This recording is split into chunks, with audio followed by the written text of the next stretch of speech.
Telangana BJP. ఈ పేరు వినడంతోనే తెలంగాణలో ఒకప్పుడు బీజేపీ వైభవం గుర్తొస్తుంది. ఆలే నరేంద్ర మొదలుకొని బంగారు లక్ష్మణ్ వరకు సీనియర్ నేతలు గుర్తొస్తారు. మజ్లీస్ వ్యతిరేక ఎజెండాతో సాగిన బీజేపీ రాజకీయాలు గుర్తొస్తాయి. రాష్ట్ర విభజనకు మద్దతిచ్చిన పార్టీగా ప్రత్యేక రాష్ట్రంలో నిలబడిన బీజేపీ రోజులు గడుస్తున్న కొద్దీ తన ప్రభావం కోల్పోయింది. తెలంగాణ అసెంబ్లీ ముందస్తు ఎన్నికలలో ఒకే ఒక్క సీట్ను గెలుచుకునేందుకే అష్ట కష్టాలు పడింది. అలాంటి బీజేపీ ఇప్పుడు తెలంగాణలో పూర్వ వైభవం కోసం ప్రయత్నం చేస్తుందా అంటే అవుననక తప్పని పరిస్థితి. అసెంబ్లీ ఎన్నికల షాక్ లో ఉన్న కాంగ్రెస్ పక్కకు నెట్టి ఆ స్థానాన్ని రీప్లేస్ చేసేందుకు బీజేపీ నేతలు ప్రయత్నాలు మొదలు పెట్టారా అంటే అవుననక తప్పని పరిస్థితి. తెలంగాణలో ప్రస్తుతం ఉన్న రాజకీయ సమీకరణాల క్రమంలో సొంతంగా ఎదిగేందుకు బీజేపీ నేతలు చేస్తున్న ప్రయత్నం ఎంతవరకు వర్కౌట్ అవుతుందనేది చర్చనీయాంశమైంది.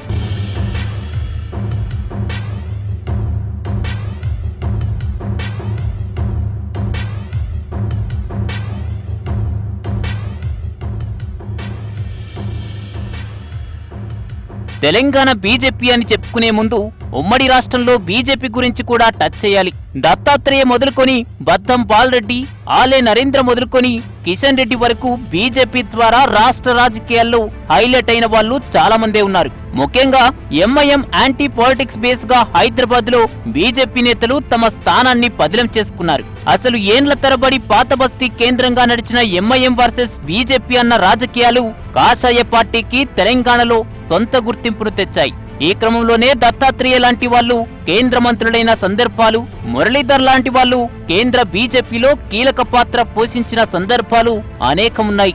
ఇక రాజాసింగ్ లాంటి సొంత గుర్తింపు తెచ్చుకున్న నేతలు కూడా బీజేపీ నుంచి రాజకీయ అరంగేట్రం చేసిన వాళ్లే.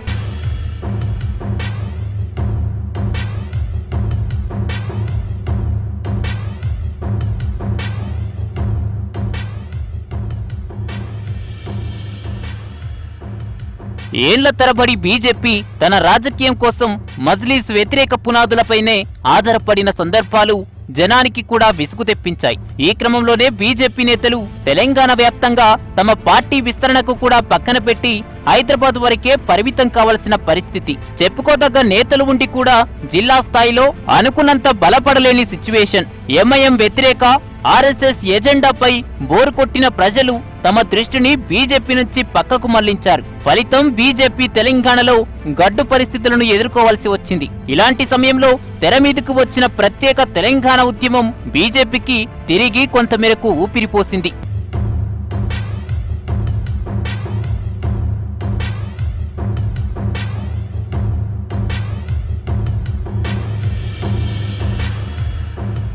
తెలంగాణ ఉద్యమానికి మద్దతు ఇవ్వడమే కాదు, ప్రత్యేక రాష్ట్ర బిల్లుకు పార్లమెంటులో సహకరించిన పార్టీగా 2014లో తెలంగాణలో బీజేపీ తిరిగి నిలదొక్కుంది. టీఆర్ఎస్ కాంగ్రెస్ మధ్య జరిగిన హోరాహోరీ పోరులో బీజేపీ కూడా 5 మంది ఎమ్మెల్యేలను గెలుచుకుంది.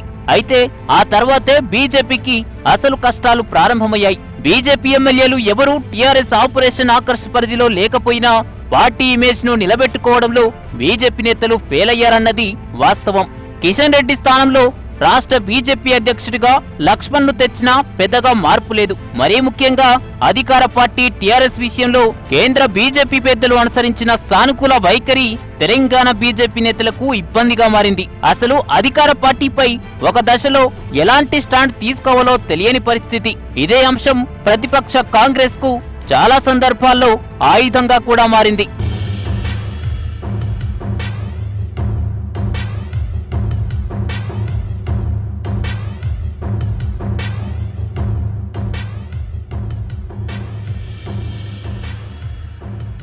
కర్ణుడి చావుకు 1000 కారణాలు అన్నట్లు తెలంగాణ ముందస్తు ఎన్నికల్లో బీజేపీ ఘోరంగా చతికిలపడింది. తెలంగాణకు ధీటుగా కూడా సీట్లు తెచ్చుకోలేని పరిస్థితుల్లో ఒకే ఒక్క ఎమ్మెల్యేతో సరిపెట్టుకోవాల్సి వచ్చింది. కిషన్ రెడ్డి, లక్ష్మణ్ లాంటి నేతలే ఓడిపోయి ఇంటిబాట పట్టాల్సిన పరిస్థితి.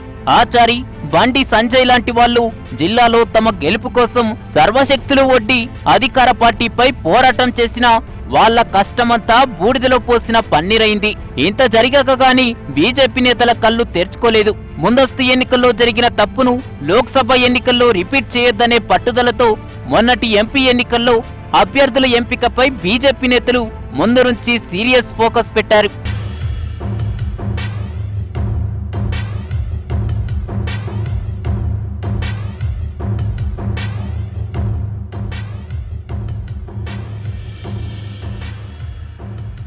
కిషన్ రెడ్డి, బండి సంజయ్ లాంటి యాక్టివ్ గా ఉన్న నేతలను ఇంట్లో కూర్చోబెట్టకుండా తిరిగి పార్లమెంట్ పోటీకి ఎంపిక చేసింది బీజేపీ అధిష్టానం. ఇక అసంతృప్త కాంగ్రెస్ నేతలకు గాలం వేసి మరీ డీకే అరుణ లాంటి వాళ్లను పార్టీలోకి తీసుకున్నారు. ఈ ఎఫెక్ట్ పార్లమెంట్ ఎన్నికల్లో కనిపించింది కూడా.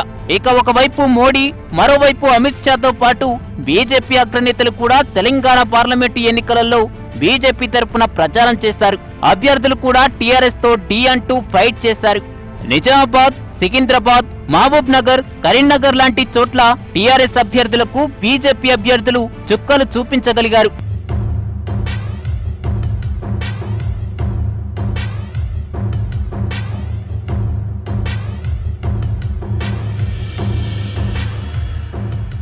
ఇక తెలంగాణలో తాము బలపడాలంటే కేవలం ప్రెస్ మీట్లకే పరిమితమైతే కరెక్ట్ కాదని గ్రహించారో ఏమో గాని పార్లమెంటు ఎన్నికలు ముగిసిన తర్వాత బీజేపీ నేతలు తమ స్వరం మార్చారు.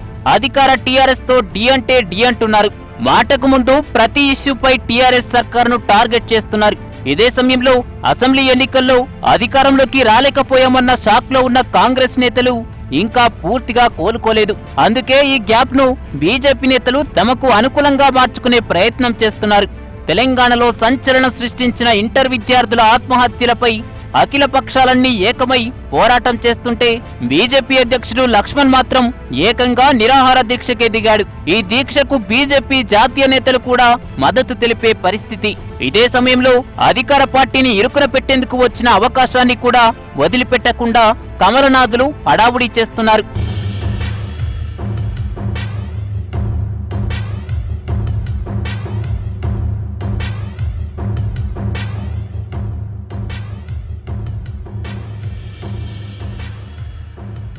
చేతులు కాలాక ఆకులు పట్టుకున్నట్లు తెలంగాణ బీజేపీ నేతలు చాలా లేటుగా కళ్లు తెరిచినా ఇప్పటికైనా మించిపోయింది లేదన్నది పార్టీ సీనియర్ల అభిప్రాయం.